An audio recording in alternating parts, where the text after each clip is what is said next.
Saudara KPK terus menelusuri laporan kekayaan Kepala Dinas Kesehatan Provinsi Lampung, Rehana Wijayanto yang dinilai mencurigakan. KPK menyebut LHKPN Rehana diisi stafnya. Selain itu KPK mengatakan Rehana memiliki 6 rekening bank, tapi hanya satu yang dilaporkan dalam LHKPN. Apa yang harus dilakukan KPK membongkar harta kekayaan pejabat yang mencurigakan? Kita akan sapa pakar hukum pidana Jamin Ginting. Pak Jamin, selamat malam. Selamat malam Mbak Livia. Pak Jamin, kalau dalam kasus Kadinkes Lampung ini, Ibu Rehana, kita mulai dari sisi hukumnya dulu. Memberikan keterangan di LHKPN yang tidak benar, ini sanksi hukumnya apa? Ya, jadi kalau LHKPN itu kan merupakan bukan suatu kewajiban. Ya, kalau mau menjabat, ya melaporkan LHKPN. Kalau tidak menjabat, tidak ada sanksi. Mau lapor atau tidak lapor juga nggak apa-apa, begitu. Nah, itu yang menjadi dasar. Kalaupun ada sanksi karena tidak melaporkan, sanksi administratif karena kedudukannya sebagai ASN. Ya. Gitu.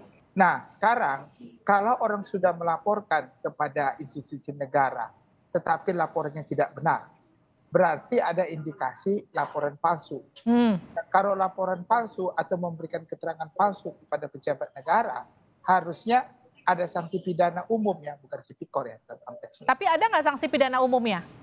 Harusnya ada, kalau menurut saya bisa gitu. Jadi kalau seseorang memberikan keterangan tidak benar terkait dengan harta kekayaannya dengan sengaja ya, harusnya dengan sengaja. Untuk apa? Supaya hartanya tidak bisa diketahui oleh negara, harusnya itu menjadi dasar memberikan keterangan tidak benar kepada pejabat negara. Tetapi dalam konteks LHKPN ini bisa dikoreksi, Mbak Livia. Nah, ini yang menjadi masalah. Jadi bisa dikoreksi, oh saya lupa, oh anak buah saya yang bikin. Nah, ini yang menjadi permasalahan dalam LHKPN. Sehingga itu dianggap sebagai bisa memperbaiki, bisa mengoreksi, begitu. Artinya Nah, bisa nggak KPK kemudian maju untuk melakukan penyelidikan, investigasi dari laporan LHKPN? Kalau untuk LHKPN nggak bisa. Tapi untuk memberikan keterangan tidak benar kepada pejabat negara, harusnya dalam tindak pidana umum itu bisa. Ya, kecuali kalau ada pasal penggelapan. Ya, dalam tindak pidana korupsi kan ada pasal terkait penggelapan, tetapi penggelapan itu kan terhadap uang negara begitu. Nah, ini kan tadi sudah dikatakan ada beberapa tindak pidana korupsi yang tidak sampai selesai begitu yang diduga dilakukan kan, kalimat seperti itu. Nah, itu Kalau sebenarnya yang harus ditelusuri. Oke, kalau tadi Anda katakan kan ada banyak celah kalau kita berangkat dari LHKPN karena mungkin saja diisi stafnya masih bisa dikoreksi dengan alasan lupa atau misalnya aset tersebut baru didapatkan kemudian baru ditambahkan lagi ke LHKPN. Eh, Artinya gini, kalau misalnya sekarang ini tidak sinkron antara harta yang seluruhnya dimiliki dengan LHKPN yang dilaporkan, ketika kemudian ini bisa dikatakan keterangan palsu, mungkin nggak masuk dari situ? Uh, jadi keterangan palsu itu ada niat, kehendak dengan sengaja untuk membuat hartanya itu tidak bisa ditelusuri, ya, atau ada keterangan palsu, contohnya ada dokumentasi bohong. Nah, itu yang menjadi dasar. Nah, inilah ranah dari pidana umum, bukan KPK, begitu ya. Nah, jadi ini harus diserahkan. Kalau menurut saya KPK, tolong diserahkan kepada Barreskrim untuk menelusuri ada nggak bahwasanya ini sebagai suatu memberikan keterangan palsu dengan sengaja supaya hartanya tidak ketahuan.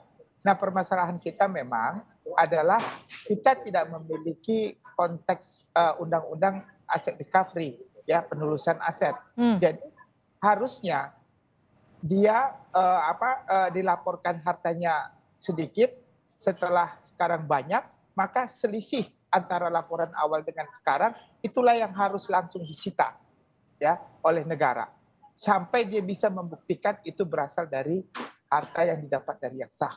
Nah, itu harusnya dilakukan ya kalau memang ada aset recovery yang menjadi dasar kita undang-undang perampasan. Cuma kan sekarang belum ada. Ya, itu juga nanti KPK menyatakan itu membuktikannya bagaimana? Bisa aja contohnya dia bilang dari harta yang sah. Saya kira bisa KPK contohnya ya, saya kasih tahu, saya sedikit kasih pelajaran, asetnya disita dulu sampai dia nanti dasar penyitaannya apa? Laporan pidana apa? Tapi penyitaan aset itu atas dasar apa, Pak?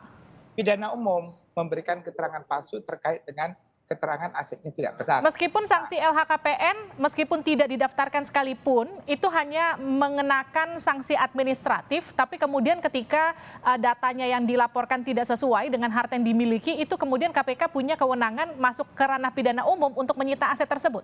Bukan, itu Bareskrim menyita, bukan KPK sekali lagi. Oke, Bareskrim.